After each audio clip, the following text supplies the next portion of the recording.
Welcome, beloved sacred sovereign soul, to He Vibes, She Dives with Timber.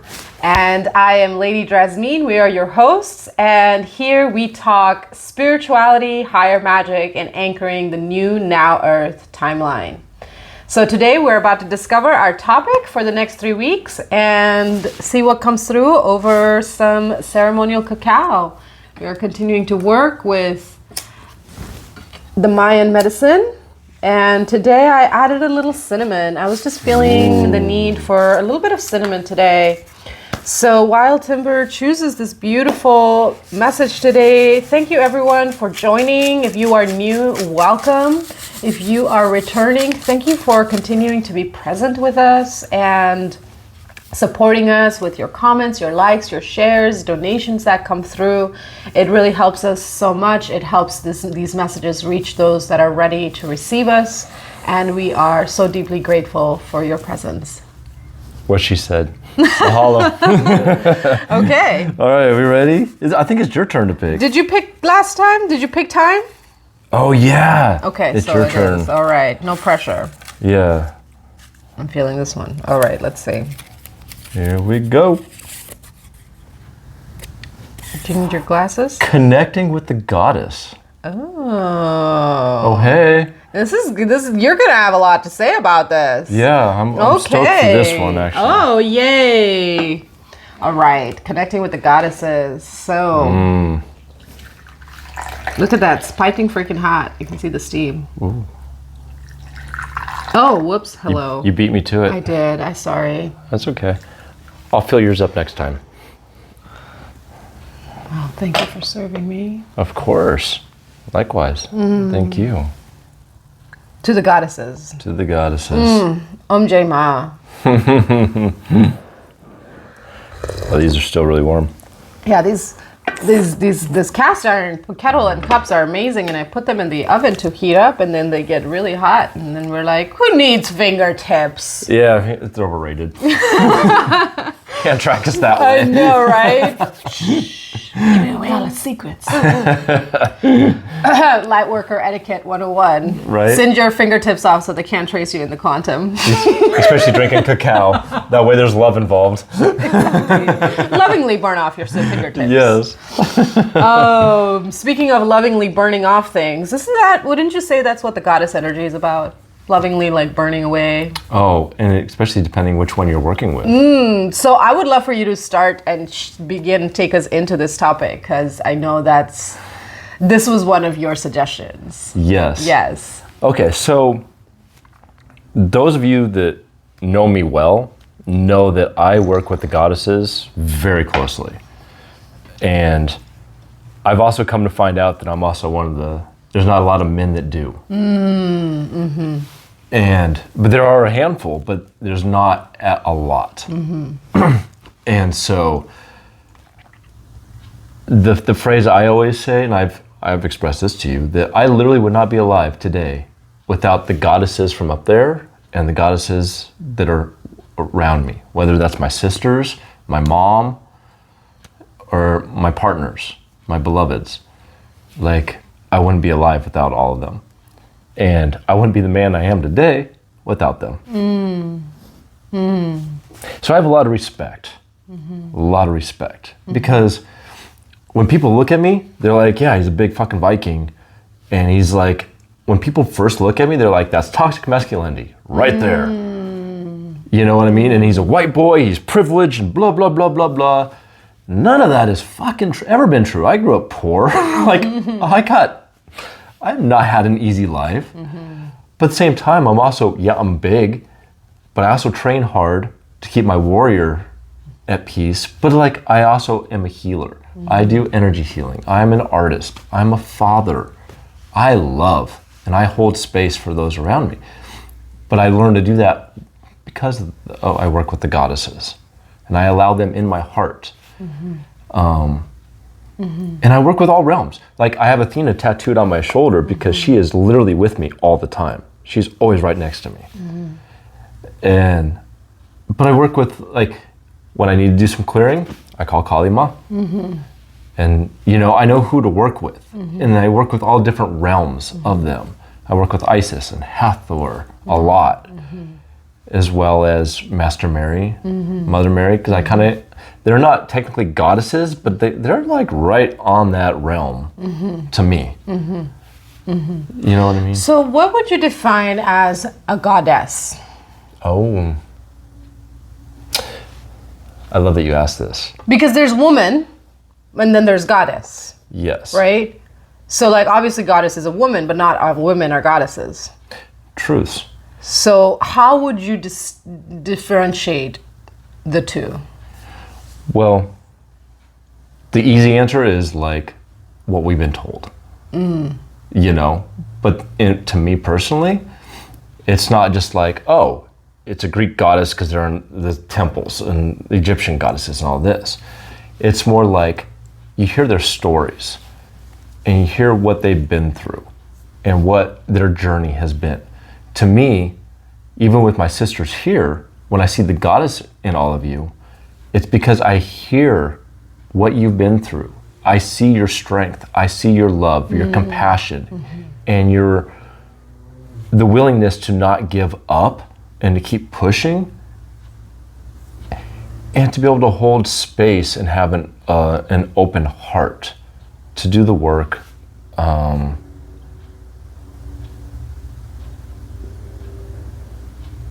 To go, there's a vibration and frequency to it too. You know what I mean? But the women that I know in human form, that I see the goddess in them, which is pretty much every woman I've ever met. I mean, for one, you can give birth. Like, what? We are the portals that turn souls into humans. Yeah, you're creators. And you're healers. It's all in it, and it's like in the connection. And me personally, as a man, I feel my brothers have lost that respect to see the goddess in our women, our sisters, our children, our elders. You know what I mean? When I'm with a partner, I honor the goddess within her. And you could ask any of them I've ever been with, and they will all tell you the same. I so love that you brought that up, because there is the goddess aspect that does live in all women. And I love that you mentioned that, because just because you can see the goddess in a woman doesn't mean that she's embodying the goddess energy. And so there's a little bit of a warning here that I want to give out, for lack of a better word, of to not pedestalize. Right? Because then that creates an energy of giving power away, which is dangerous and unhealthy. It is. And you have to, and I've learned it, you have to learn to switch your perspective to honor. There's a difference between honoring versus, like you said, just giving it everything to being like, oh, you're everything, I'm nothing. But there's a difference between allowing even goddess to flow through me, to honor the goddess in front of me. So I would love for you to talk more about how the goddess flows through you as a masculine body. Well, you know, it's just like, you know how we all have that masculine, feminine flowing through us at all times. And so being an artist, I think that's one of the first times I started to understand that it flowed through me, because I'm so creative, and so I tap into that. And as I got older, it's just like I realized being a father, I was tapping into that, that nurturing, that very much like the opposite of how my dad treated me. You know, I did the best I could to not do that. But in order to do that, I had to find different perspectives. And those perspectives were more of the compassion and the loving, which is all taught in a lot of the old goddess stories. So I would pull from that. And better than that, like I just, you know, I can, in my heart, I always imagine that I have a heart temple. in my chakra, heart chakra, there's a flame that's always burning, and it's Mama Creator. That she's always in my heart. So whenever I need to, I go within and I sit in that flame and do the work. So she's always in me. And I consciously work with that within me. And it helps me find harmony between the two realms.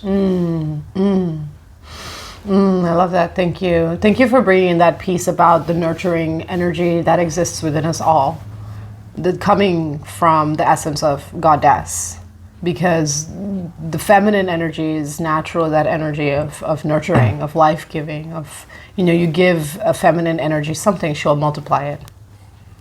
Whatever it might be, usually a healthy feminine. We gotta use these words. And what you just said actually triggered a question I was going to ask you. What was your first experience, like real experience of like connecting with a goddess, whether it's within yourself or externally? Wow, that's a good question. I can't remember it, honestly. I mean, thinking back, it always feels like they've always been with me since I was a little kid, that I just don't remember. And when I was channeling, they're reminding me that they've always been with me, watching over me since I was a baby. Right. So I can't remember, but my soul remembers, but I can't physically remember. Perhaps feel into it while we're continuing to converse, because it would be good to share like the story where it became tangible for you, right? Yeah, I'll sit with that as we talk. But I would love to hear what your connection. So interesting. Yeah, the goddess is just a concept that didn't exist for me, even as a woman, which is a little strange to think of and to hear even me say that. I was raised, and I mentioned this in the episode where we talked about Yeshua and Mother Mary, about my very dogmatic Christian upbringing. And I remember actually when I was somewhere between 5 and 6 asking my father, why does the Bible say Father, Son, and the Holy Ghost? Like, where's the mother? Like, it just seemed like a very logical thing for me to ask, and I got my ass whooped. So I never asked again, but I always had that curiosity. And being raised as a brown woman in India, girls there are basically, the moment you can get in the kitchen, you are trained for motherhood and wife. As young as 3, you were in the kitchen. I mean, by the time I was 6, I knew how to make fresh tortillas. By the time I was 10, I could cook, clean, sew, manage a budget book, run a household. So like my perception of the feminine was distorted for many years to be one of servitude and obligation and blind obedience. And so I was very uncomfortable in my feminine body. I never wanted to change my sex, but I was always very comfortable because it was oppressive to be a woman and to not receive support from my family, from people in my life. Like you say, the men have really been disconnected from honoring the woman, the goddess, within themselves and thus in another. And so it was just something that just like didn't really click for me, that there was a feminine energy, because for me it was always it was toxic masculinity that I was surrounded by, that I was raised in, and very, very structured, a very disciplined life, very like go, go, go, go, go, very driven, always moving, just overworking, hyper independence, very much in that toxic masculine energy. And then actually almost a decade ago, I became very ill with an ear infection. And I talk about this in some of my other podcast interviews and in my book, 𝘃𝗶𝗯𝗲𝘀, where I got this ear infection, and I am completely deaf on my right side. I don't have an eardrum from a trauma that happened as a child. And so when I get an ear infection, it just takes me out because I can't put any medicine in there. I just have to let it run its course. And this was like 10 days of just like nausea, dizziness, ringing, could barely walk, couldn't really see. Like, it was fucking bad. I had not had that one that bad since I was a child. And I remember that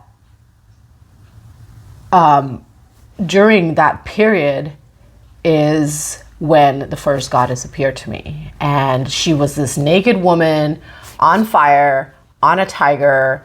It scared the fucking shit out of me. And this tiger is like, rah, roaring. And she was just really calm. She didn't say anything to me. And at first there was this fear of like, holy fuck, there's a tiger in my bedroom. It's gonna eat me. I'm fucking delirious with fever. I don't know what's going on. Like, you've been in those fever where it's like, you're so delirious, you don't know what's real and what's like fake. So I was like in that delirious fever. I'm like, I'm just gonna fucking die. There's a tiger in the bedroom and it's roaring and it's on fire. And it was really, really, really fucking intense. And this naked woman just gonna stand there and watch it. Yeah, this naked woman is just sitting on the tiger. Why won't she fucking say something to me? Speak, goddammit, like fucking talk to me. And she wouldn't say anything. But as I just like sat there shivering in fear, just like, oh my God, I don't know if I'm shaking because I'm feverish or I'm scared or probably both. Maybe I peed myself. I don't know what's going on. I just felt like this peace come over me. And like the fear just started falling off. And I felt this like cocoon of warmth. And I didn't know who she was in the moment, because even though I was raised in India and later I found out she was Durga, I wasn't allowed to even like participate in any of my culture. You know, I was, anytime the festivals, and anyone who's visited India or knows anything about Indian culture, they've got festivals all the time for different gods and goddesses. Schools are always shutting down. They're always throwing parties, eating a ton of food. It's fucking awesome. Who wouldn't want to participate in that? But I was locked in the house. I wasn't allowed to even go outside.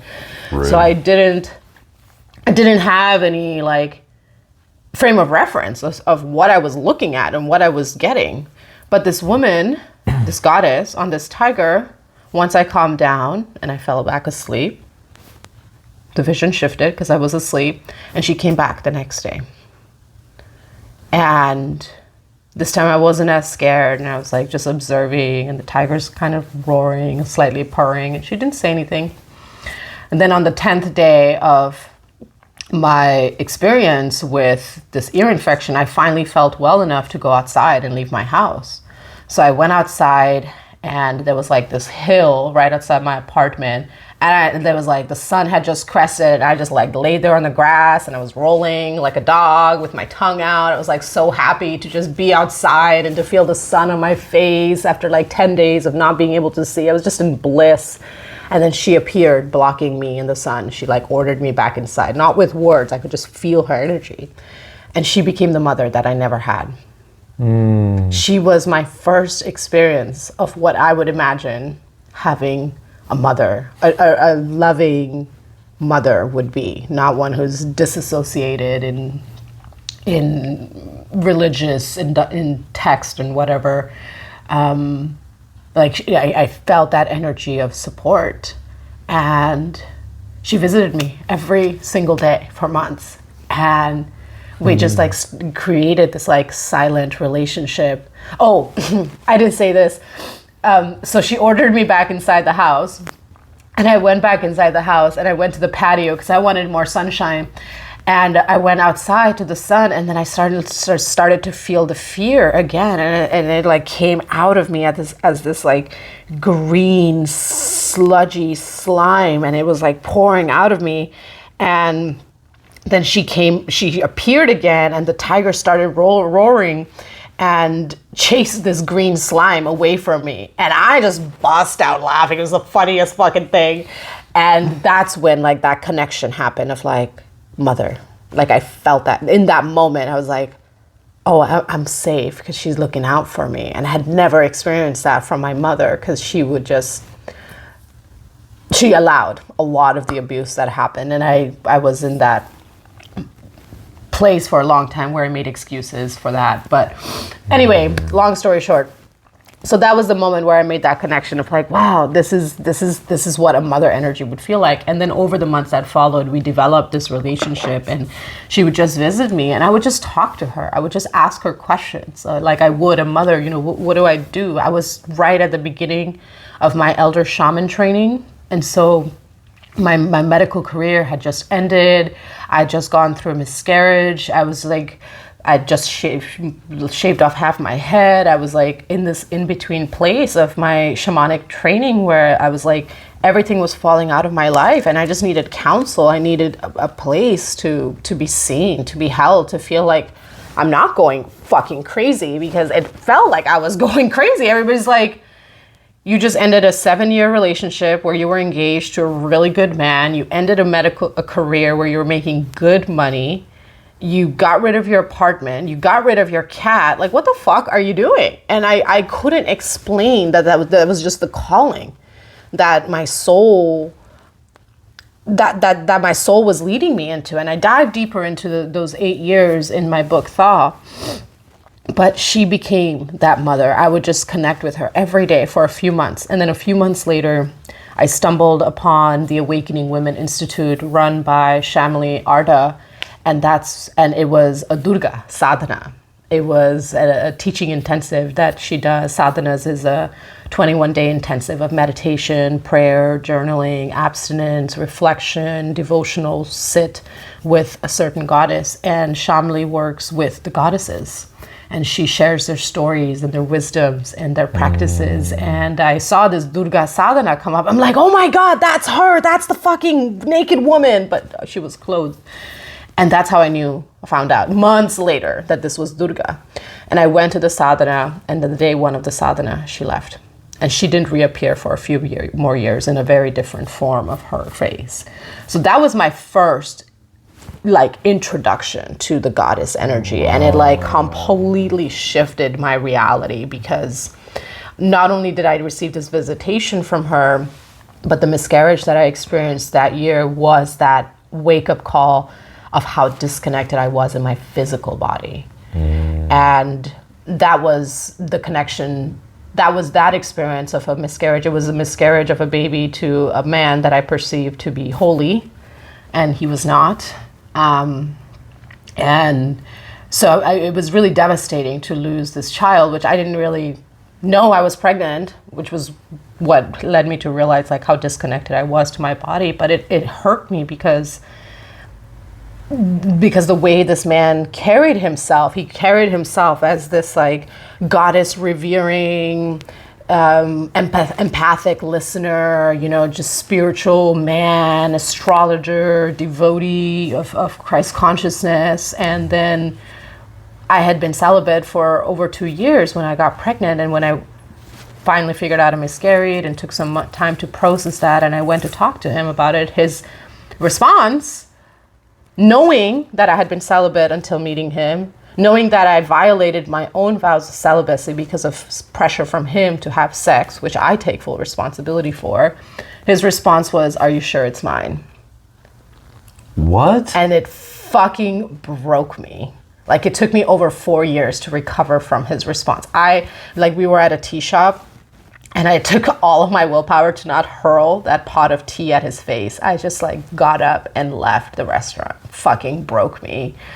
Because I had violated my own boundaries and rules. I entered into this relationship because he was certain I was his twin flame. We did this beautiful ceremony on Beltane, and that's when I conceived.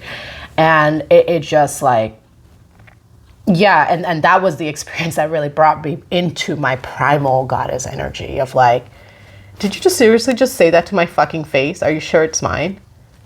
Did you not hear anything I just said to you? Wow. How can you call yourself someone who is in reverence to God and Goddess if that's how you choose to treat people? So I've done the clearing, and we've done the forgiveness, and we've talked since then, and he has apologized for that, but the damage was done. But those experiences, as difficult as they were, the ear infection awakening me to my spiritual connection with the goddess, and then the miscarriage and his reaction, all culminating in the awakening to my primal power, set me on a path where I just overnight, even though it didn't happen overnight, it felt like overnight something shifted within me where I went from being really uncomfortable in my feminine body and carrying a lot of guilt and shame around the way that my mother chose to conduct herself as a woman, to the way I was raised as a little girl and the abuse that I suffered because of having a vagina, and to this will never happen again. I will never allow my body to be abused this way because I'm going to stand within my power. But it took me a while to realize like that was the goddess energy awakening within me. And it took a few years to really like integrate that. And I've sat and worked with many goddesses since then. They've come to me. I've worked with Lady 𝗲𝗏𝗃𝗲𝗀. I've worked with Mother Lady Isis. I've worked with Bast. I've worked with Sekhmet. I've worked with Durga, Bhairavi, Kali, Lakshmi, Saraswati. Oh my gosh, there's so many. There's so many. And I've done sadhanas with Awakening Women Institute, 21-day plus intensives with each of these goddesses to really receive their wisdoms. And I've worked heavily, I am continuing to work heavily with Tara Ma. She has 21 faces, so that's a study that I've been in for a few years. But my reunion with my goddess energy has now led to a place in my life where I am now in year 3 of feminine embodiment leadership. And what I continue to discover is how fierce the goddess energy is. I had this distortion in my mind that the masculine energy was rah, rah, rah, but actually that's the feminine energy.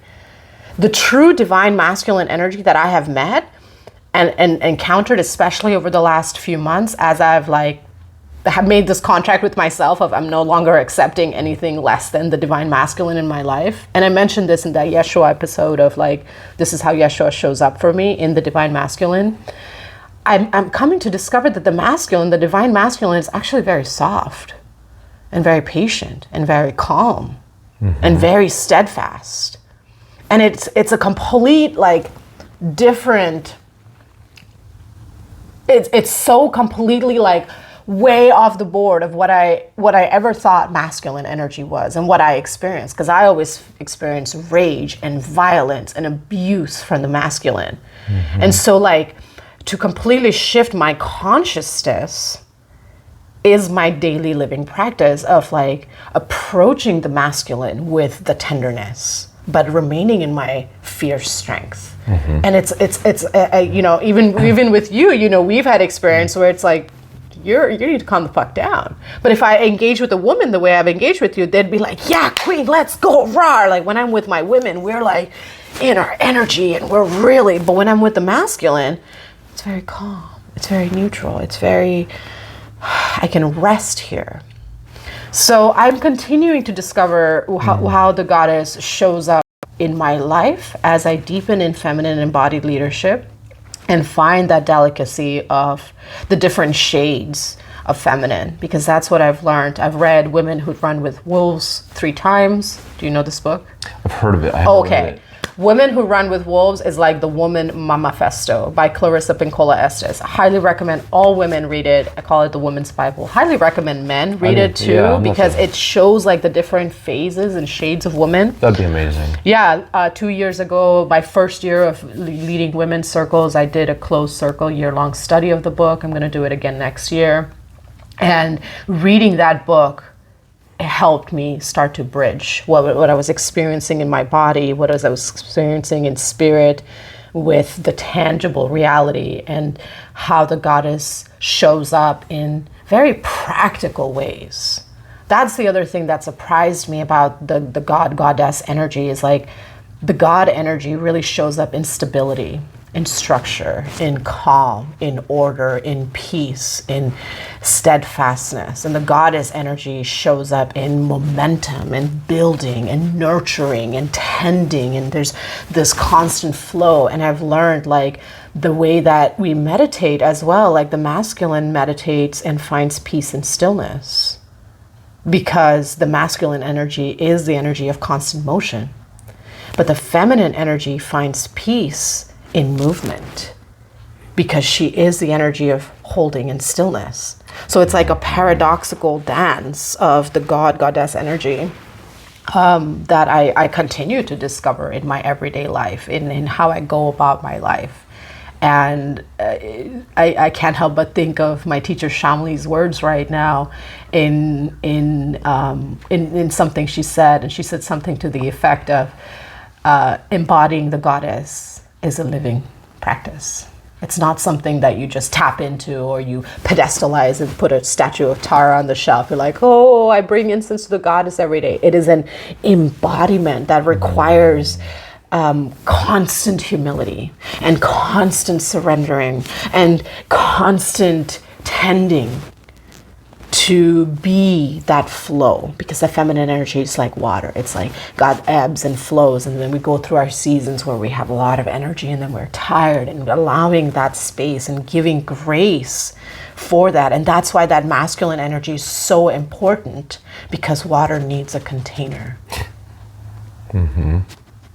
And like you said, you honor the goddess in the women that are in your life. You know, once I awaken to the goddess energy within me, I see the God, man, king in every masculine that I'm with. And I strive, I don't always succeed because I am in this human experience, but I strive to meet them with that respect and devotion. And it's so fucking triggering when they're not ready or they're not willing to step into that. Yes. That is a place where sometimes you have to tread lightly. Discernment. And as someone who has come from a very toxic masculine background, that has not been an easy task for me. I have hurt men by being what I perceived a strong woman. But I wasn't being a strong woman. I was just being another shithead because I didn't know any better. Yeah, none of us know a fucking thing, in all honesty. We're all just doing the best we can. Mm-hmm. But I love everything you just said. And I feel like that's important because a lot of the women out there, mm-hmm. it's good for them to hear, because our society, you're all around the world, it's harsh. Mm-hmm. There's not a single human being on this fucking planet that doesn't have some form of trauma. Mm-hmm. There's not one. Mm-hmm. And we're all working on trying to heal and trying to understand and try to release and let go and all the processing. Mm-hmm. So I love that you were able to express that, and you expressed so many faces mm-hmm. as being a woman, mm-hmm. and how you mm-hmm. were so disconnected for most of your life, and then how it came and how mm-hmm. you've been. It came with violence because violence was all I knew. It was the only way they could connect with me, to show me that they are actually very fucking awesome and they love to party and just have a good time. And laugh. Oh my God, so much laughter. So much laughter. You know, May I? Yes. Mm-hmm. I can't remember when, I was kind of sitting with that, but I was so intrigued by what you're saying. The naked woman on the tiger. Yeah. Yeah, I have a painting of it somewhere in my gallery. I love that. Mm-hmm. But it's for me, I remember as a kid, I was always outside. Mm-hmm. And so Mama Gaia, without even really connecting it, I have always been with Mama Gaia, which is also Mother Earth. Gaia is an ancient word used for. But anyways, so I have always, gratitude, thank you. Mm-hmm. So I've always, without realizing it, always been physically connected. Mm-hmm. But I remember my last breakup, and it was a twin flame thing, and I literally felt like half my soul was broken. Mm. I wanted to die. Mm. And I remember being in fetal position crying nonstop for a month, but there was a week time that was the most intense. Mm. And I remember just feeling the goddesses hold me. Mm. They always held me. Mm. And I remember not a few months ago. Well, when I moved here, I heard them clearly tell me one of the goddesses almost completely broke you. Mm. So we will send you goddesses to help you heal and to find that harmony again. So just know that like, just because one partner did that doesn't mean I'm not going to find love and connection with another that won't do that.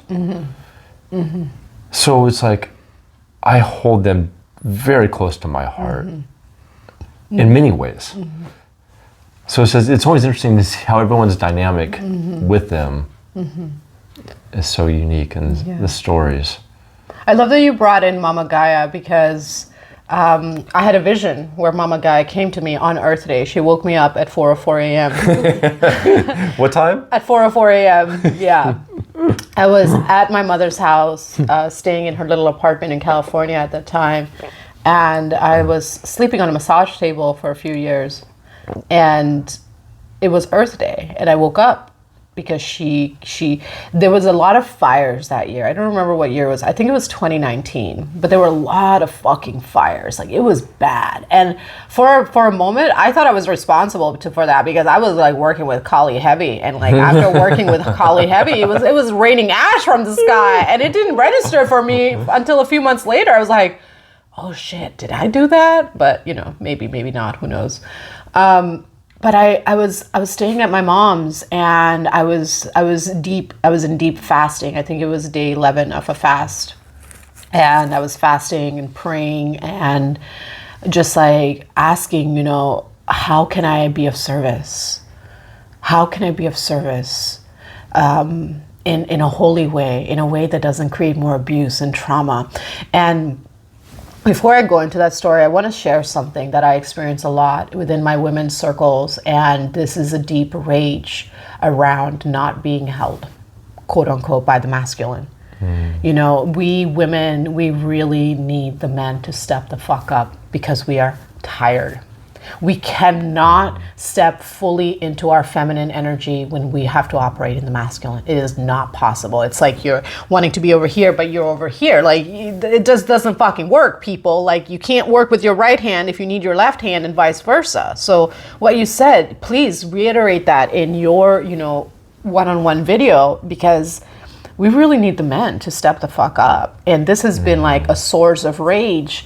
And this is what continues to perpetuate that wound of separation, because men just see women as fucking pissed. Well, we're pissed because men are acting like little boys. And we're tired. We're tired of being single mothers. We're tired of running our businesses by ourselves. We're tired of running our homes by ourselves. You know, we're tired of fucking doing everything and taking care of all these little boys. And of course, there's whole like cultural stuff that can go into that. As a brown woman, I have to deal with a lot of that cultural crap. Boys are babied in India, babied in Mexico, treated like they're just overlords that can just do whatever they want, walk in the door, throw their shit on the ground, the wife's gonna come pick them up. I've even seen like women in my culture literally spoon feed their husbands, and their husbands will not eat until they're spoon fed. What? That's how toxic That's crazy. the Indian culture can get. I mean, child marriage just barely became illegal. Just barely in the last like 20, 30 years. Which is disturbing on so many accounts. Anyway, I digress, but I was praying and fasting because I was like, I feel this primal power, right, of the goddess within me. I feel like I'm here to be of service. I don't know how. And then I had this vision, and I saw the earth. It was on fire. It was just burning. All the trees were dying, all the animals were dying, and it just was just exploding, and volcanoes fucking erupting, and everything melting, and the steam, and then it just like became this really small, hard black ball, like the entire earth. And then from this black ball, this like little tendril of wood came out, and it started forming and shaping and became the trunk, and then became Mama Gaia, and then like her arms or the limbs, and she was like creating herself back. She was this huge fucking entity with like bosoms and just like smiling, and with ferns in her hair. And I have a painting of her in my gallery as well. And I was just like watching her, and she looked me in the eye, And that was the first goddess that I actually saw eye to eye, because Durga, she was always in flames. And then after Durga, I didn't have a visitation from a goddess until Mama Gaia came to me. And I just knew, like, this is Gaia. Like, she just, like, I could hear her name. I'm like, who are you? And I could hear Gaia, but it wasn't like from her. And then as she like formed and she's smiling, and I'm just like sitting there in this like pain in my heart, feeling the earth dying, I was living in fucking California in this horrible town where there was like not a grocery store that had any healthy food. All these Mexican carnicerias that have like just terrible food. And that's part of why I was fasting, because I'm like, I'm just not going to eat if there's just not good food. I would rather fast and like, keep my vessel pure over eat toxic bullshit after I've just spent 4.5 years in shamanic initiation and training. Like, that's just not going to happen. My mother was not happy about it. I'm like, I love you. I'm sure your cooking's great. Not happening. Thank you. So I was feeling that hunger as well in my body, that like that choice to quote unquote willingly starve. Because there was no fucking healthy food around. So I was feeling that pain of starvation in my body, even though it was an intentional fast. And I looked at this beautiful goddess, and she said 3 words that forever changed, even more changed my life than I'd already changed. My life had been changed. And she said, I have you. And I woke up and it was 4:04 a.m. and I just started sobbing, and it was just like the most beautiful thing. And I like spent the whole day like sketching her down. And then a few months later, I got Gaia tattooed on my wrist as like a marriage contract with her, like commitment and vows of I am you as you are me, and let every step and every word and every breath I take from here on forward be in service to you, because I saw her like rebirth herself in this vision. Like, it was the most powerful fucking thing. It was beyond like what Yeshua had done, like Yeshua came and he died and he ascended. Like, that's cool story, bro. But like, she just reformed herself from this hard calcified tar pit. And it just, her like Gaia, she's just like the living memory. And so, we're talking about connecting with the goddesses, and for anybody who's like, oh, goddesses aren't real, well, look at the fucking earth. Start there. Going back to like getting back, putting your hands in your bare feet and connecting and breathing, and just have honor and respect. And to like just let her in your heart. Get naked and roll around in the dirt. Yes. Or get naked and jump in the rivers, the oceans. Hug a tree. We need to make fucking being able to get naked in the outside legal. Like, it's ridiculous. Yes, and there's so much perversion in the world today. There's that too. That we do have to protect our children. I'm all for body positivity. Y'all, people come to my house, private events, even like some of my events, intimate events that I have, I'm like, you end up stripping down naked, that's just what happens. I mean, you've been to my cacao ceremonies and sensual dances where I'm like, if your clothes come off, just keep your undies on, because that just helps maintain the sensuality of the container. But I'm all for body positivity. And I'm also acutely aware that there's evil in this world that's preying on children. Yeah, there's that. It's like, there's so much. That's like, if I walk out of the house wearing something skimpy, and I dress very modestly for the most part when I leave the house, it's like, oh, she's a whore, she's a slut. But if I dress modestly, she's like, oh, she's a prude. Like, there's no fucking, like, there's no happy place for us women to comfortably express ourselves unless we have a man standing by us. And then, is that man secure and confident enough in his masculinity to be comfortable with whatever the woman chooses to wear? We have so much work to do. Oh my gosh. It's ridiculous. But you're absolutely right. You're absolutely right. What's fascinating for like me is in all my travels across the U.S., coming to Oregon, is the first place I've ever seen where like nudity is totally accepted. Whether you're going to like an ecstatic dance, there's like a sauna and people are just out there fucking naked, hanging out. And it's no big deal. Right. The forest, no big deal. And it's changed my perspective. on my own comfort levels, but also learning boundaries and respect and having, like you said, and it's like that needs to be taught. And it's more than just like physical actions, right? Like it's the way we hold our energy. Because yeah, you could say like, oh yeah, we're cool, but if you have a lascivious energy, people are gonna feel that. And that's not safe. No. That's not comfortable. And us women, especially us women, I'm sure men feel this too, but I speak as a woman, and so I can only speak from the perspective of women. Like, I feel eyes on me all the time. Back before I really stepped into my spiritual power and the call of the medicine woman, I wore very form-fitting clothes.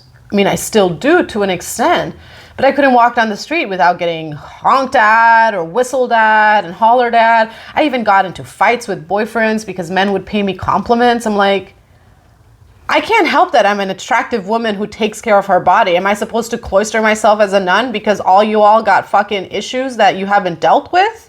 And I allowed that, right? That's part of the rage that a lot of women in women's circles that I support my women in counsel with is like, how do I express my feminine energy without being victimized? Agreed. And there's literally so much that we can do. I mean, I can tell them you just got to be confident, but we still have to deal with the fucking assault of energy that comes in, especially from the masculine collective. And I'm not demonizing the masculine and saying, oh, all men are, you know, horny, lascivious fuckers who don't have any control over their sexual energy. It's just a collective overall energy that just happens to come through the masculine energy because more men need to be doing the work. Yeah, I mean, it's in our movies, it's in our music, it's everywhere. It's everywhere. It's even in like commercials for kids. You know what I was telling someone the other day, like, it is ridiculous the work I've had to do to undo all that I have been taught to what it means to be a man. Yeah. I've had to undo so many of those stories and go within and just be like, why? And like really dissect and have those hard conversations with either other men or with the women and just like, and be willing to be triggered and be like, where's that trigger coming from? You know, and then trying to go back to like the roots. But like, it's work, but it's worth it. Because the thing is like, we're so disconnected from both sexes. But that, but anyways, we're the goddesses. Yes, coming back to the goddesses, you know, it's so important that we start there. Because without the goddess, without the feminine, there is no fucking life. And that is the power that was feared and thus distorted hundreds and thousands of years ago. Yep. You know, back way in the day, you know, when we had the true calendar, the 13 lunar calendar, and I speak about this all the time. And when I share, people are like, what the fuck? I had no idea. When we had the 13 lunar calendar, every month had 28 days, which means the 13th fell on Friday every single month. And the 13th on Friday, because of the way that everything was in alignment, was usually a new moon energy. It's a time for new beginnings. It's a time for fresh starts. And so all the women would gather in the red tent with the High Mother, and the men would come and receive blessings and wisdoms from the High Mother, from the High Priestesses. They would be anointed to go to war, to pick a wife, to, you know, leave the clan and go find food or whatever. The men would come on Friday the 13th to receive the blessings from the High Mother or the High Priestess. And the priestesses would wash their feet and comb their hair and just like be the goddess to them. And then the rest of the time, the men were in service to the feminine. And because men weren't allowed into the temples of women, what happened? Well, insertion, you know, just like breaking the veil, binding the goddesses. If you look at culture, I have a sister over on the East Coast who does a lot of unbinding magic. If you look at, like, even Lady Justice, she's blindfolded. Yeah. Right? If you look at a lot of the modern depictions of the goddess, she's overly sexualized. Her body is like the modern version of what is an acceptable body form.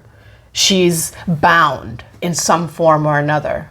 And a lot of the cemeteries of the Masonic cultures And even some of the old vets and things, like they have statues or carvings of women that are in bondage, because these are literal rites of dark evil magic, true evil magic that have been done to bind the feminine energy from remembering her power, because that power is so fucking primal. We are literally the first point of contact to God.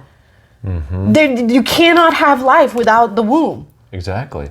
That's interesting you said that, because you look at old statues in Egypt, in Greece, and they're all, women are naked, but like they're in their power. Right. They're curvy. They're curvy. They're like, they've got a body. They've got juice. They got juice. And they're dancing, or they're celebrating, or like you said, they're anointing, or they're like blessing. They're holding space. And that's fascinating.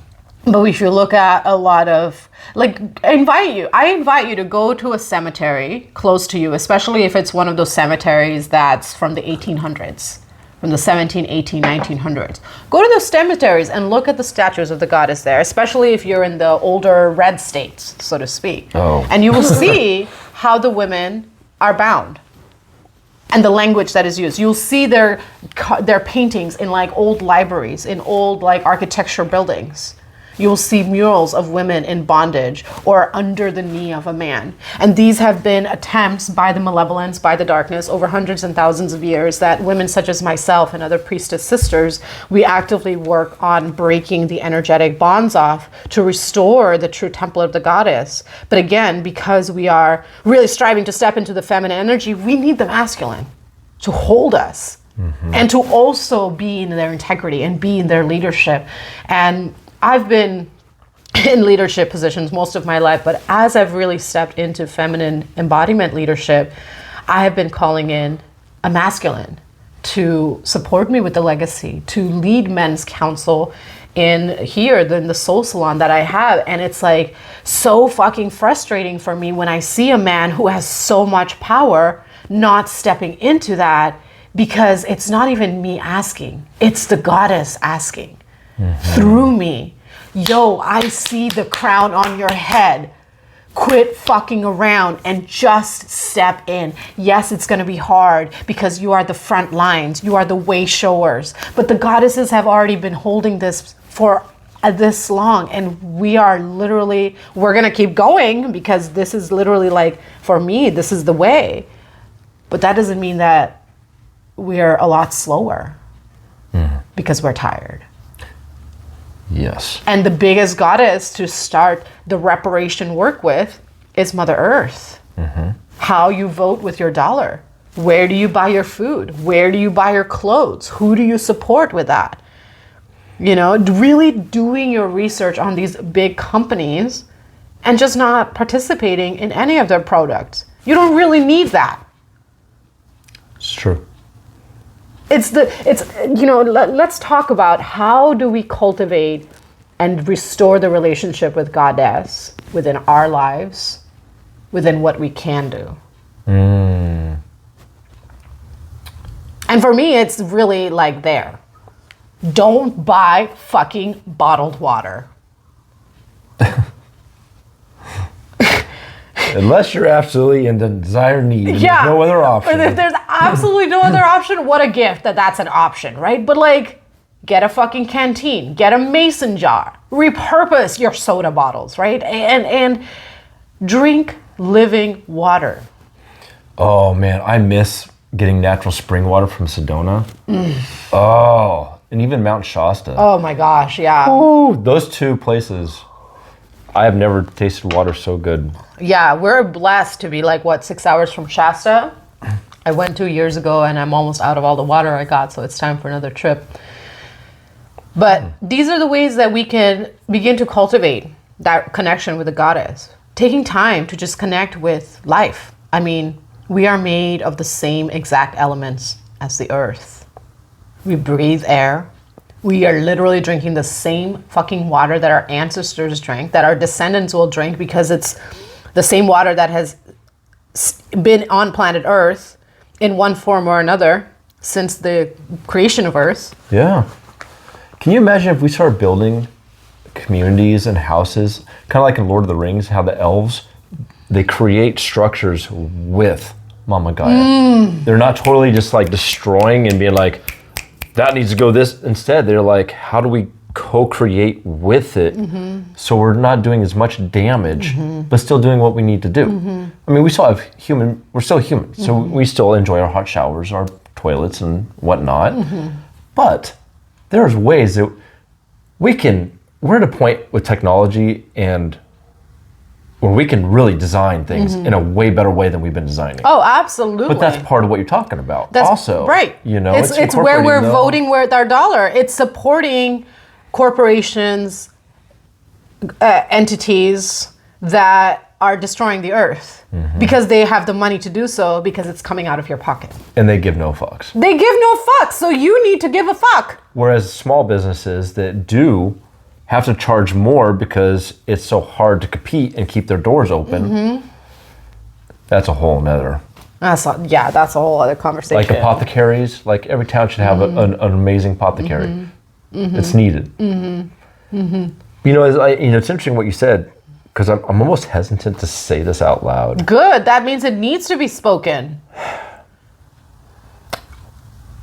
When I connect with the goddess, with a woman, sexually, before I usually do anything, I have a practice where I put one hand on her heart and I put my third eye on her yoni and I breathe and I give her honor and respect and gratitude. And in my mind, I'm sending love and gratitude through her yoni to her heart and connecting the two. And just honor, and just taking that time to where it's not just a body that I'm just about to, that's not it, you know? Kind of like I have a rule too, that I do my best to make sure they at least have 3 orgasms before I even think about mine. Because it's not about me all the time. And the women in society are so used to men just getting what, like you said, getting what they want. They're like, bam, bam, 5 minutes. And the women are just like, so. I have never met so many women sexually underfucked. Yes. For lack of a better word. Yes. So it's like, I almost feel like it's my job to go above and beyond to try to like tap into the consciousness of the masculine and to transform it into honoring her, whoever I'm with, and give her my energy and honoring and respect. Yeah. And every woman I have been with is just like, I have never experienced that with with a man. And so one of the reasons I'm hesitant to share that is because of that, but it also needs to be spoken. It needs to be spoken, and this is a practice that any of your brothers can do with the women in their lives. Easily. So we talked about... And it changes everything, by the way. Yeah. Because not only does it change it sexually, but emotionally, mentally, physically. It's all connected. The secret to good sex is love. Divine love, which is rooted in respect and healthy communication and listening. And again, because of the distortion of the law of gender, which is one of the laws of creation, that piece is absent in a lot of this world. You know, I spent many years in celibacy, and then when I started dating, I let the men know, like, I don't intend on sharing sexual energy with someone I'm not committed with. And they fucking, more than half of them just disappeared, like summer flies. They just ghosted. They freak out over that. Because they're not in their divinity. But also, it is not taught to us.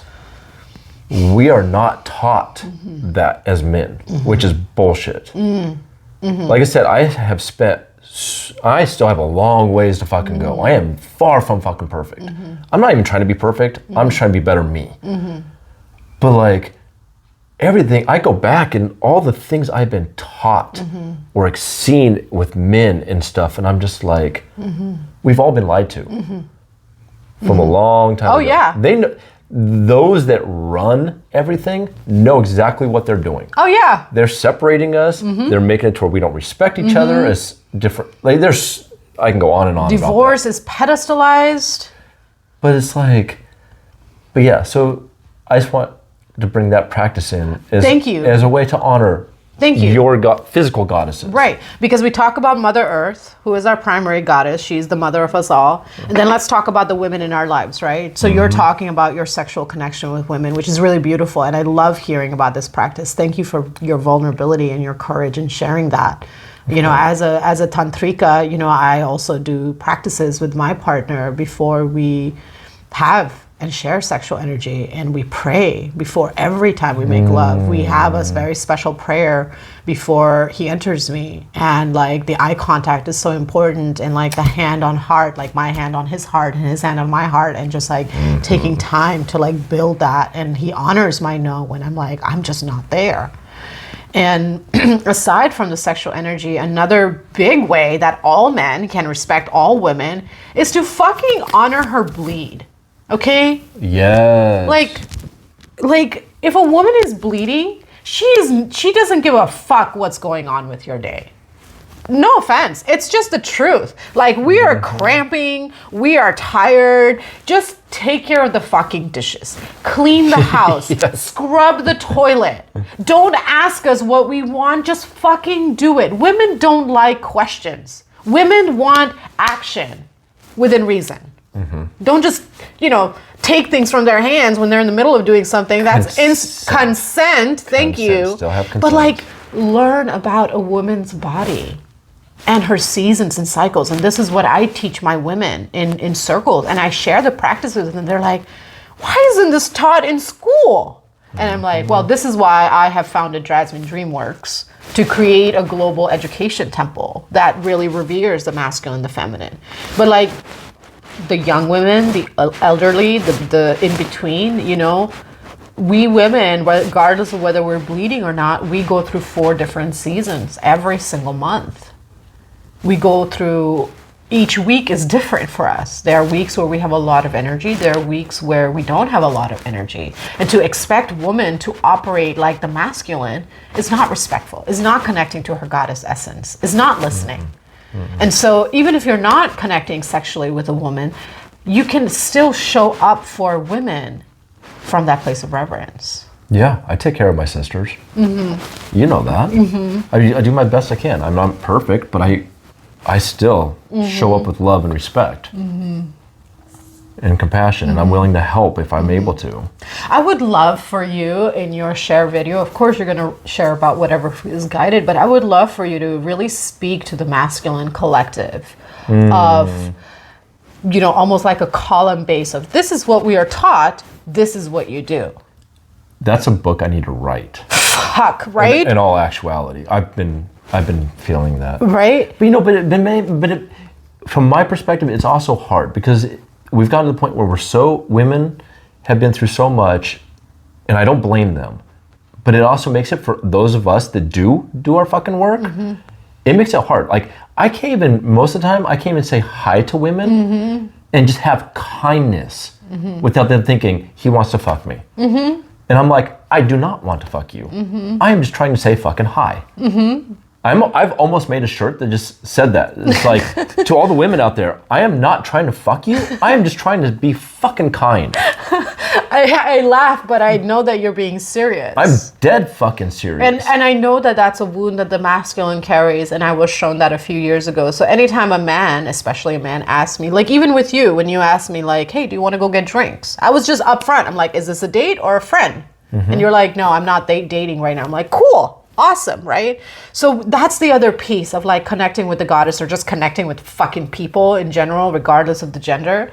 Ask questions. You mean communicate? I know, right? What the fuck are you talking about? I know, right? Just like talk to each other, right? Yes. Stop using sex as a way to disassociate from your problems. Yes. How many couples don't talk? They just have sex. Because then you don't have to speak to each other. Then you're done in 5 minutes. You dissipate that energy and then you move on and continue your dysfunction. I mean, when we had the COVID pandemic a few years ago, it really illuminated for all the people around the world whether they were in functional or non-functional relationships, whether they actually liked their partners or they were just married because of societal expectation, whatever, you know, and it changed the collective consciousness. And we're still feeling and witnessing the effects of that. It's true. You know, I mean, I was married at 21 and I had a kid with my ex-wife, and I look back and there's so many things I could have done better. I could have shown up so much better for her. I failed her. And I own that. Divorce is a disease in this world that is rooted in just absence of education.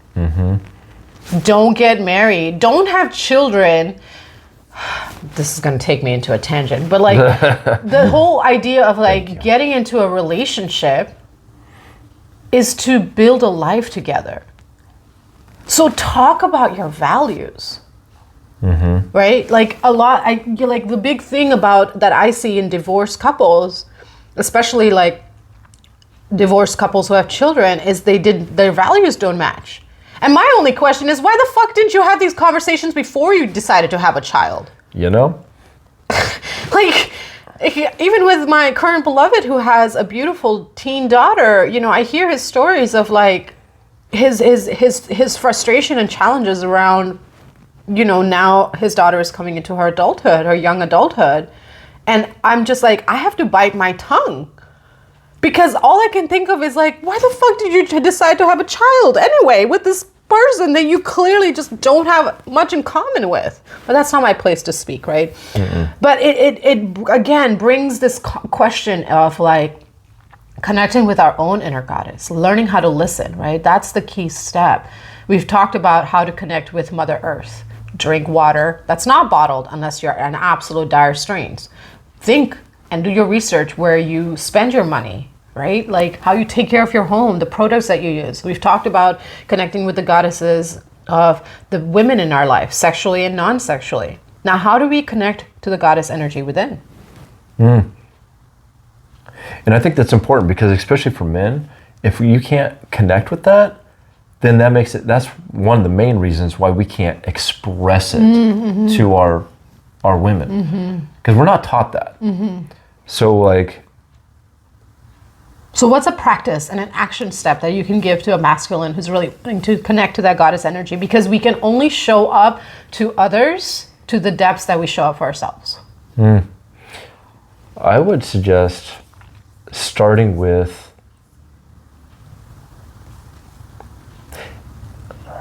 I'm trying to figure out how to word this because a lot of the men out there are Christian.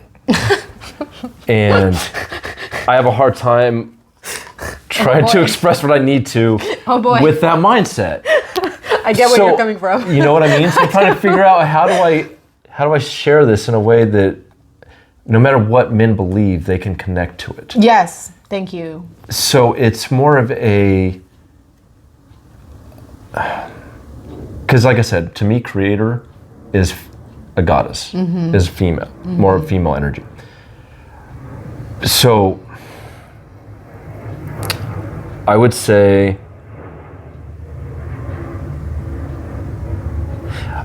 just take on the practice of just actually verbally putting your hand on your heart and say, I welcome in the goddess in my heart. Teach me how I can treat my partners, my children, the women in the community, the women in the world. How can I show up? And then listen. And do the work necessary when you get the answer. Right. And that work, it's not going to be easy. No. There's so much that men have to undo and really ask those deep questions of like, why do I do that? Why do I think that? Is that what is happening? Right. You're either, you know, from where I sit, men are either on the spectrum of being the good guy or the fucking asshole. And both of you need to do the same amount of work to come to that center point of just being a person who has faults. That's why I use harmony. Because to me, I feel like there's not a lot of real true balance within humans. Because there's no it's not black and white. And it's like that ebb and flow. It's like sometimes you are going to be an asshole. And sometimes you are going to be the loving, kind human being. And sometimes you're going to be in the middle to where you're just kind of like very more centered and harmonized into where you can still stand up for yourself in a way without being an asshole, but still have the love and kindness and compassion. It's like that, but it's all about learning who you are. How about yourself? With that same question. With the same question. To connect with the goddess within, the first thing that comes to mind is asking the question of, what is my relationship with the women in my life? That's a good one. And start with the relationship with your mother. Yes.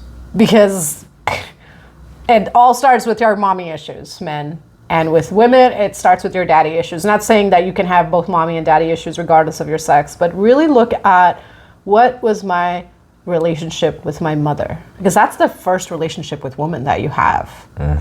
Were you fed nourishing, healthy, home-cooked meals or not? Boom. You know what's crazy? I remember reading research that's recent is how men are born, whether they're born through natural versus C-section, also changes your personality for the rest of your life. Yes, it's true. It's true because as a doula, as someone who has helped birth over a dozen babies in this world, and from my higher perspective shamanic wisdoms, when you come through the birth canal, you are going through that natural process of going through that portal, that vaginal wall that has the memory of life. And it literally like squeezes you out. So it's more of a natural evacuation. Whereas when you have a C-section, you are literally just cut from life source. And then don't get me started on the whole like cutting the umbilical cord from the placenta before it's time. Yo, people, like the placenta and the umbilical cord needs to be attached and stay with the baby for up to 10 days. Because it is what feeds the baby, okay? And you take this baby out of the womb, and I've done womb trauma healing circles and guided meditations. And it's a topic that people are like, what do you mean womb trauma? But like, think about it. Makes sense. You've had this baby, and you as the baby have been inside your mother's womb for 9 months. And your life force, all of your food is coming from the placenta through that umbilical cord. And then you get ejected. It's a bright, loud fucking world. You get your penis snipped, you get your umbilical cord snipped, and you're forced to drink milk. Like there's no weaning period. There's no integration period, right? And so please, I'm bringing this into awareness, if you haven't clicked off by now, of like, recognize that there is a deep wound that both mother and child, regardless of gender, has experienced when that umbilical cord gets snipped. The true natural way of birthing is the baby is swaddled and the umbilical cord stays connected to a placenta that stays in an ice bath for up to 10 days. And then the placenta will start to shrivel and then the umbilical cord will shrivel. That gives the mother time for the colostrum to build, because she's bonding with the baby, but the baby is still getting nurtured. So the baby is starting to like tap into the colostrum, which is not yet milk because it's colostrum for first few days, because there's a transition of the body, of the hormones of the feminine beginning to like come back to her own stasis, but she's no longer maiden, she's now mother. So she needs that transition period. Wow. And then there's this like fucking pressure of you need to nurse. When she's just like gone through this fucking like trauma of her whole body changing. Yeah. And then, the baby is like feeding on colostrum. If it doesn't get it, it's okay because it's still getting its nutrients. Then the placenta starts to shrivel, the umbilical cord starts to shrivel. Then you do a ceremony and you cut it. I like that. And then in the Native American way, the way that I was taught, and I have a Lakota past life, you take that umbilical cord and you wrap it with certain herbs, lemongrass and other things, and you place it in an altar in the house, and you create an altar for your child so they're always home, they're always connected to you, and they don't stray too far off. I love. And then the placenta can be chopped down, the mother eats a little bit to like start strengthening her body. And the placenta has so much nutrients in it because it is the first feeding vessel of the child. You freeze some of it and you feed the child some every year for 7 years, and it helps strengthen their immune system. It helps strengthen their physiology, and then that's how you build a strong, healthy baby, because you're giving them some of that placenta every year for the first 7 years of life to strengthen the spirit within their body and to anchor the mother and the father energy that is infused in that placental medicine. And it fucking destroys me how much placenta is just thrown as medical. It is not a fucking biohazard. It is literal life. Wow. That needs to be taught. I just had to say that. I'm glad you did. I didn't know that. Yeah. And I learned about this because I was raised in India, and I found a village doctor's book, and I delivered my first baby when I was 9. And Of course you did. wait, 9? 11, excuse me, I was 11. And I've just learned like over years, and there's not a lot, but there's some women out there who are bringing back, the true way of birthing. I mean, women were all but kicked out of the medical field, and men were put in there to do women's exams. Like, you don't have a yoni, you don't have bosoms. Like, you couldn't possibly understand what's going on in my body. That always seemed illogical to me. It's weird. It doesn't make sense. I don't want a man probing around down there. I don't care if you're a female doctor doctor telling me what I should do with my dick. Right. And I'm like, do you really know what it feels like? So that's why I asked, like, look at that relationship with your mother, but also look at the way that your mother was treated around the time of your birth and before and after. Because that is going to present a mirror. That's why I'm so messed up.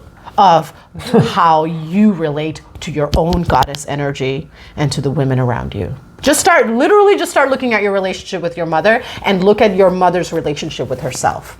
That's going to be where you can start unpacking it and learning everything. And that can be really fucking hard. And then if you were adopted, shit, that adds a whole other layer, right? But you can still start there. Like, look at the relationship with your adopted mother, right? And go from there.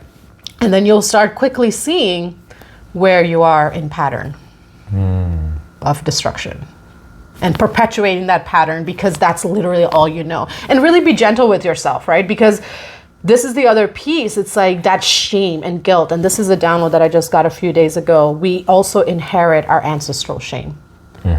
And so we have to really be mindful of, is this guilt and shame even mine? Or is it something that I inherited in the blood? And then what do? Just put your hand on your heart and give grace? Yeah. To that? To that. Talk to that aspect of yourself as if the way you would want to be talked to.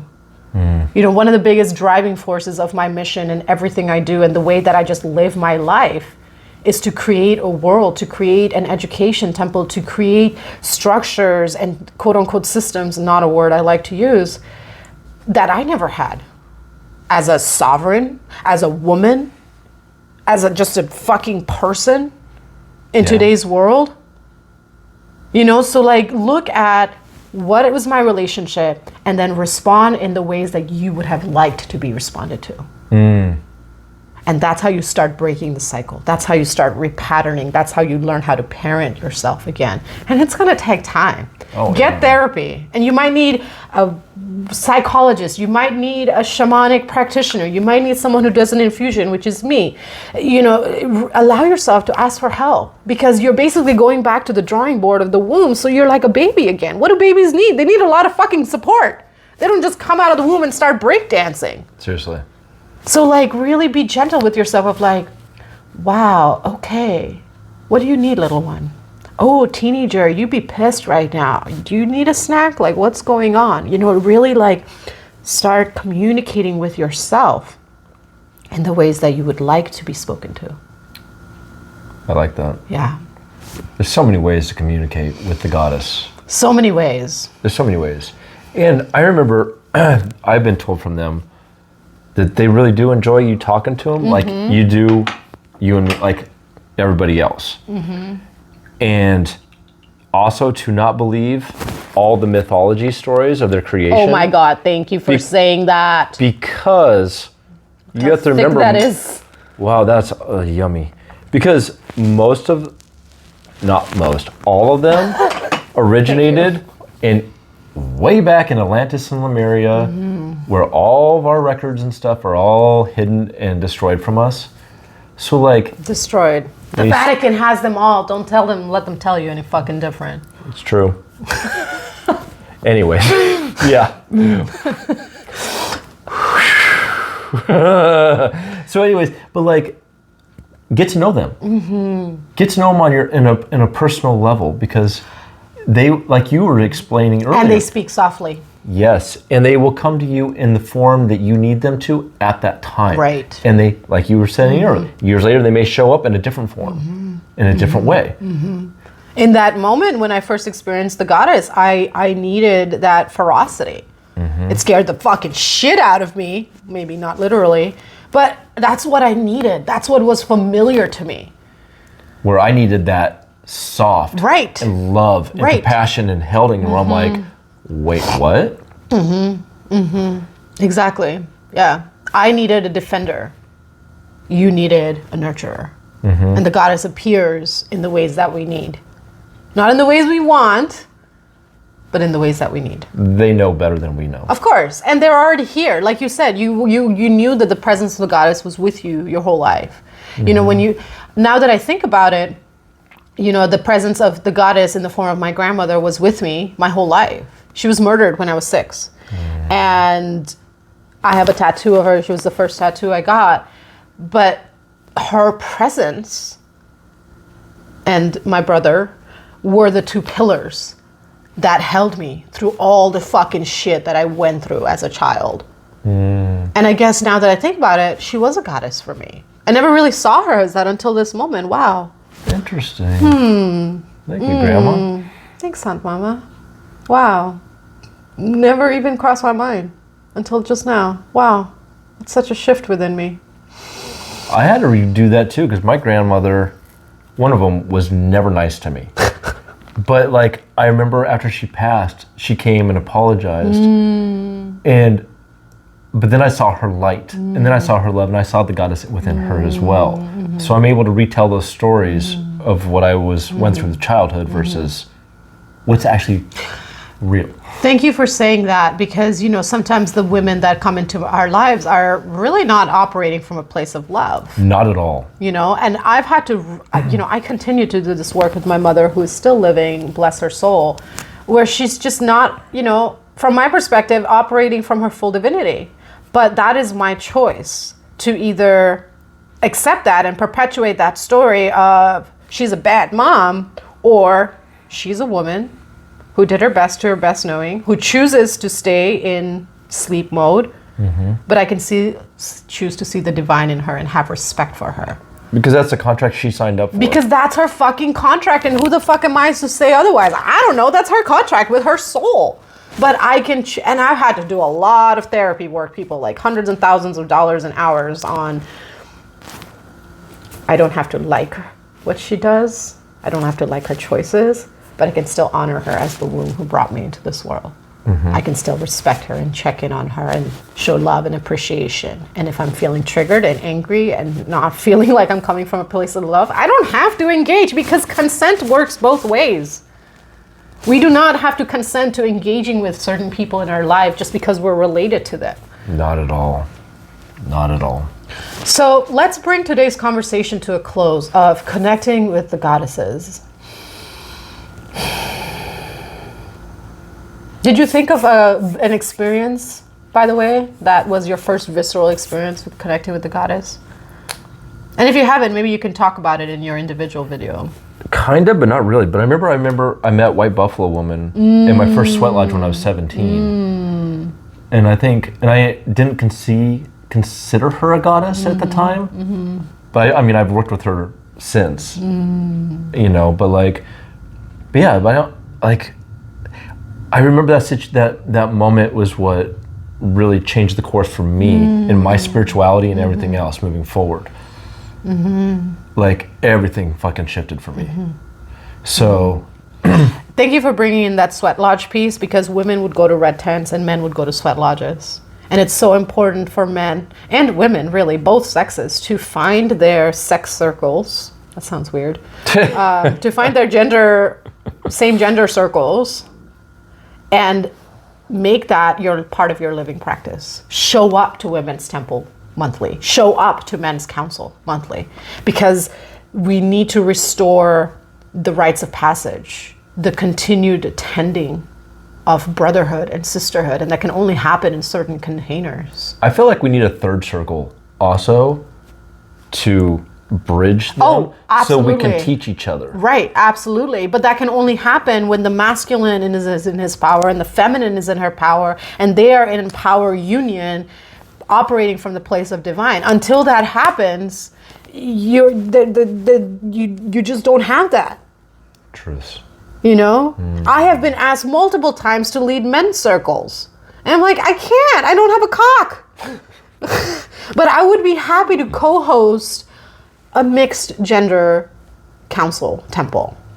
But I need my divine masculine that I am in sacred union with, because we are sharing and cultivating that God energy together. And so I was single for 8 years, because I'm like, none of you are fucking up to it. And I'm not willing to wait around until you rise to meet me. I'm already fucking here. And I'm just going to keep going up. I wish more women would do that.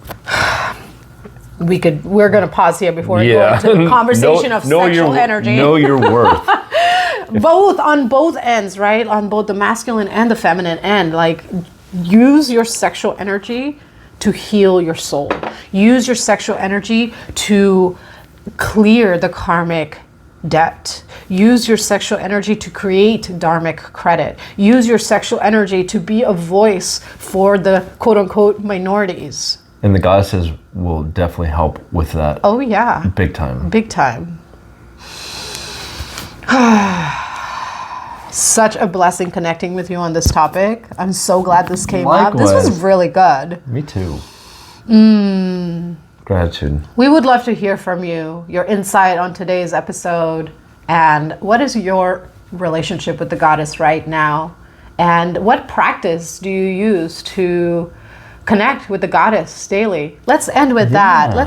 What is a practice that you use daily to connect with the goddess energy? Yeah, I like even your original one of like, what was that first moment that you truly deeply connected? Yeah. 'Cause I would love to hear about that. Yeah. Also. Yeah, I would love to hear that as well, because when we look at those pivotal moments, that's when we really start to anchor our sovereignty.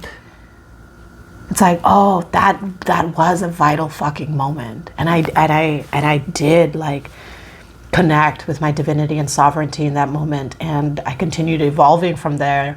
But I just maybe got caught up in life stuff that I didn't pay attention until it was brought to my attention. Exactly.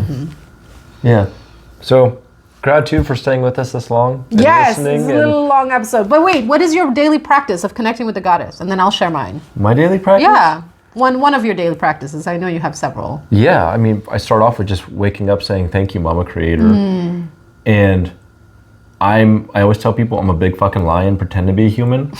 So I visualize my energetic lion tail drop deep into Mama Gaia's womb, into the green. And I give her love and respect, and I ask her to help send green vines up my tail and my feet roots and help me ground and help me do what I need to do. And then otherwise, I'm always open for my goddesses that are on my spiritual team to talk to me when they need to talk to me. I love that. Such a beautiful practice, and so important to just pause upon rising and feel and breathe and connect in gratitude. My personal practice is, I talk about this in one of my books, Sensual Symphony, And this is a practice that actually started shortly after that miscarriage. And it is every time I take a shower, which is basically every day, I take time to sit in front of the heater and oil my body and just connect with my sensuality and just think of like, may all beings experience how to be soft and strong.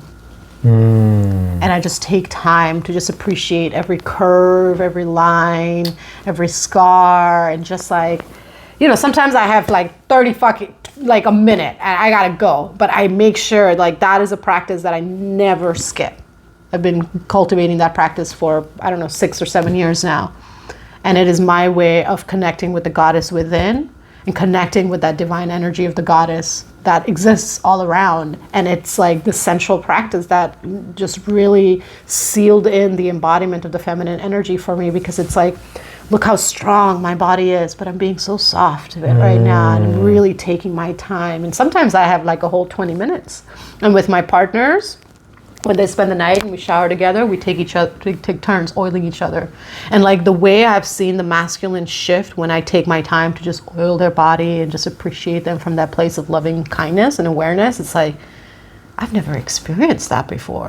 What the fuck? That is true. I have hand washed my partners, and they're like, I've never had a man volunteer to do this. Right.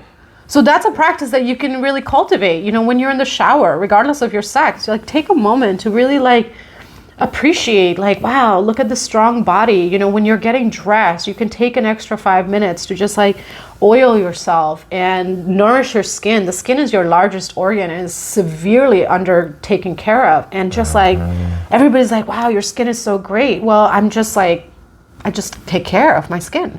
So that's the practice that I wanted to share, because it's such a simple practice that anybody can do regardless of gender. But I love that, because it's also teaching your fellow sisters to love the goddess within themselves and to honor the scars and the curves. Yeah. And when you do it with a partner, you honor the god within them, or the goddess if you're same sex, it doesn't matter. You honor the god, goddess that exists within, because it's okay to be soft and strong. Well said. Yeah. Thank you. Thank you. Oh, thank you everyone for being here today. Tune in next week for Timber's share on this powerful topic. I'm super excited. I'm already feeling messages coming through multiple goddesses. They each have something to say. So over the next 2 weeks, you'll hear from Timber, and then you'll hear from me sharing about this beautiful topic. And then you'll see us both in 3 weeks for a new topic. So thank you again for being here on this super long episode. I feel like we went over an hour today, but it's definitely been riveting for me and was the medicine I needed today. You're not wrong. Oh, the goddesses do show up in such hilarious and divine ways, and I'm so grateful. Truth. Well, gratitude, everyone. Thank you for tuning in. Love and blessings. Yes. Mahalo.